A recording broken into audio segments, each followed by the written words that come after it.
Oh putain, on n'est pas passé au bon endroit pour rusher.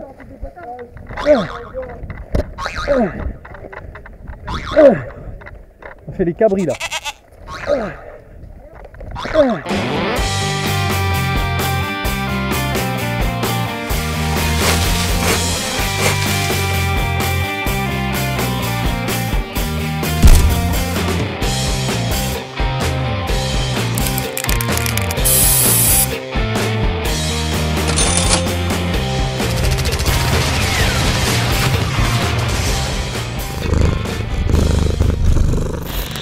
Et salut les gens, bienvenue sur la chaîne pour ce nouveau retexte de parties et de terrain testé avec la team et accessoirement la dernière vidéo de 2022.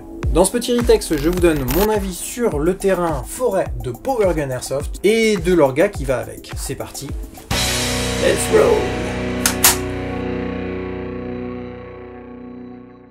On avait choisi cette fois-ci un terrain forêt, comme souvent avec la Phoenix, pour se retrouver en équipe et on était 4 opérateurs pour pouvoir jouer un petit peu collectif et un peu tactique façon groupe de combat. Ça faisait longtemps qu'on n'avait pas joué en petite squad de 4 packs et on était très content de se retrouver d'ailleurs, ça se voit sur nos ganaches. Alors Power Gun, quand on a un airsofter chevronné, on connaît, hein, surtout pour sa boutique et son super shop au poil avec un très bon SAV et un atelier avec des techos assez pointus sur les upgrades ou les downgrades en fonction de ce que vous voulez faire dans vos répliques. Mais depuis quelques années maintenant, ils sont passés du côté organisation de parties, en organisant donc du coup des événements airsoft, des parties le samedi, le dimanche sur des terrains, et puis aussi des événements par exemple annuels comme les portes ouvertes Power Gun, qui sont ma foi très sympathiques et conviviales. Je vous engage à y aller si jamais vous avez l'occasion. Alors pour ce qui nous intéresse aujourd'hui, le terrain forêt géré par Power Gun, donc situé à Morigny, Champigny en Essonne. Alors le premier truc à savoir pour celles et ceux qui n'y sont jamais allés, c'est que le terrain est localisé par point GPS. Donc il faut prendre le point GPS sur le site qui est indiqué pour pouvoir se retrouver assez facilement au niveau du parking qui est juste en face du terrain. Parce que sinon, c'est vrai que c'est un petit peu compliqué de s'y retrouver, c'est ardu à trouver quand on est sur la nationale, on ne sait pas vraiment où on est puisque le terrain n'est pas vraiment indiqué par un panneau. Les abords du terrain, ils sont aménagés de manière simple mais confortable. La zone est bien protégée, elle est balisée avec de la rubalise et des panneaux signalétiques. Et l'accueil est sobre mais pratique avec des barnums qui sont bien couverts et qui vous laisseront à l'abri des intempéries pour vous équiper sur des tables de type pique-nique. Ces tables sont évidemment spacieuses, vous permettront de préparer tout votre matériel, vos batteries, remplir vos chargeurs avec des billes, etc. mais aussi de vous restaurer sur la pause méridienne. Le passage chrony est efficace et rapide, il est effectué par un orga et ou son adjoint qui viendra vous faire passer votre réplique principale au chrony et un backup si vous en avez un, pour pouvoir jouer dans tout ce qui est CQB sur le terrain. Vous trouverez aussi en zone safe une cabane principale dans laquelle vous trouverez les orgas de la journée off-game. Rentrons dans le vif du sujet, le terrain en lui-même, c'est un terrain très chouette, assez pentu dans un sens avec un respawn plutôt sur le point haut et l'autre en bas du terrain, près de l'entrée côté zone neutre. Alors nous on a pratiqué par temps sec ce jour-là, mais en cas de forte pluie, prévoyez de patauger dans de la gadoue et de bonnes chaussures de rando ou du coup d'outdoor sont vraiment recommandées. De très nombreuses constructions et aménagements de bonne facture, solides et en très bon état, permettent un jeu qui est vraiment fluide et qui n'est pas du tout verrouillé, avec une circulation qui est intense, qui est espacée et qui est polyvalente. On peut passer à peu près par tous les coins du terrain sans être bloqué où que ce soit. Le terrain est raisonnablement grand, comme je le disais, mais si vous êtes un gros crapahuteur et que vous êtes rapide et mobile, vous aurez relativement fait rapidement le tour du terrain. De nombreuses positions stratégiques, miradors, tours ou des places fortes comme des cahutes, un fortin central, contribuent aux phases d'accrochage qui dynamisent le jeu sans l'immobiliser. Alors, les contournements sont possibles, les manœuvres en tenaille sont largement faisables, comme je disais il y a des tranchées sur tout le pourtour du terrain, ça renforce allègrement l'immersion et les progressions discrètes et tactiques. Les tranchées, les passerelles et les autres lieux de contournement sont vraiment agréables à jouer et ils sont pas dangereux, ils sont équipés pour le passage des joueurs. Mais bon, mettez quand même un casque, ça vous évitera de vous défoncer la tête sur une poutre un peu basse ou ce genre de truc. Par ailleurs, le terrain reste quand même à échelle humaine, hein. Un bon vieux 10 versus 10 fera allègrement l'affaire pour nous. On n'était pas beaucoup ce jour-là, on était à peu près une quinzaine, donc on devait être 7 et 8 d'un côté.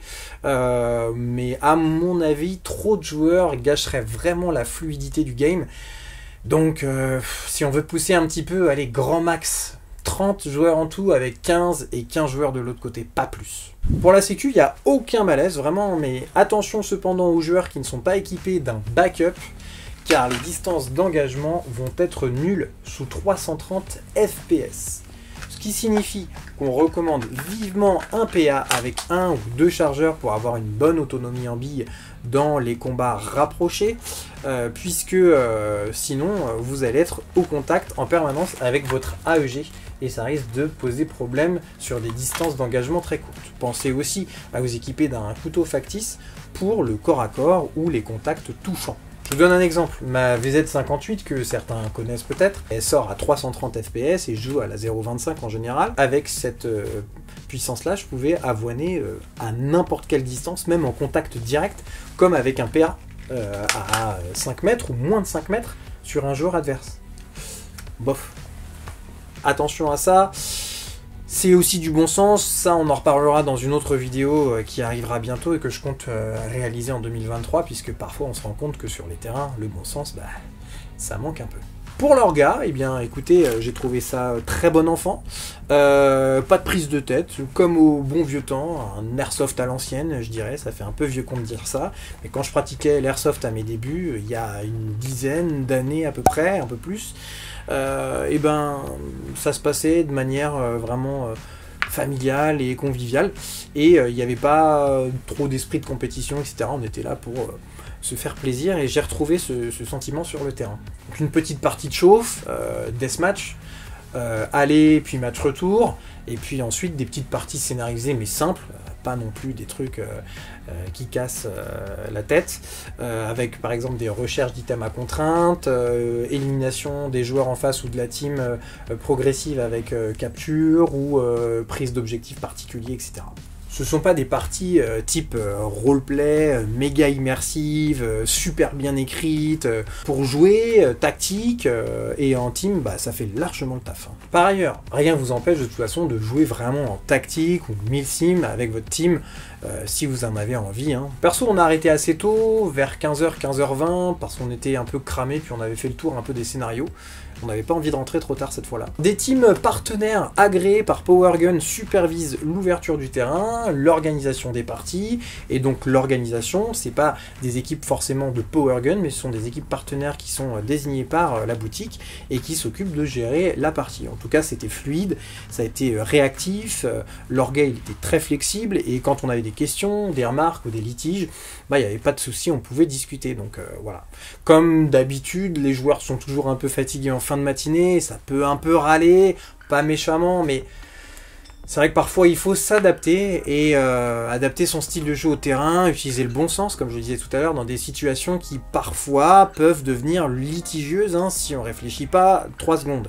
Bon, là encore, j'en reparlerai dans une vidéo sur le fair play et le bon sens, parce que c'est quelque chose, je pense, qui pourrait être intéressant d'être abordé dans une prochaine vidéo un peu plus réflexive sur la question. La discussion effectivement prime pour désamorcer les couacs dans le jeu, et l'organisateur l'a très bien compris. Heureusement, il était là, et big up à lui si jamais il croise un jour cette vidéo. Bon au final, on a passé une très très bonne journée, avec une découverte d'un terrain qui, ma foi, est très agréable à pratiquer, bien sympatoche, et on s'empressera évidemment de tester l'autre terrain CQB, celui-ci de PowerGun, qu'on avait pas mal pratiqué à l'époque. Alors ça fait à peu près 4 ans, c'était en 2018, quand il n'était pas encore géré par PowerGun. Je vous mets quelques anciennes vidéos de gameplay ici en fiche que vous pourrez trouver donc du coup sur la chaîne.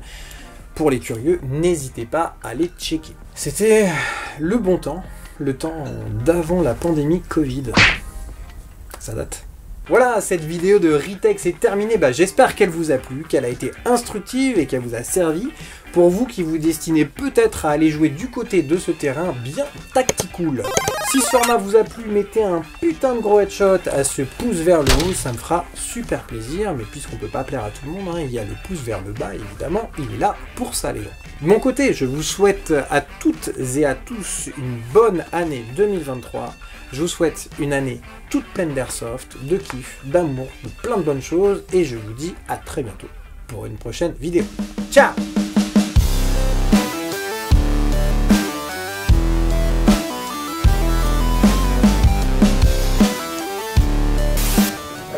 Je vais peut-être monter, tiens.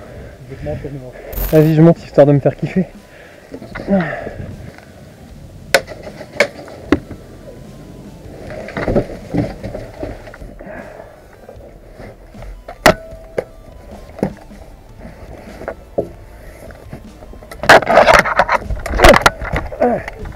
T'as vu ça? Tu l'as filmé ou quoi? N'empêche, je me suis pas fait toucher, hein. Il y avait le mec qui m'a voir.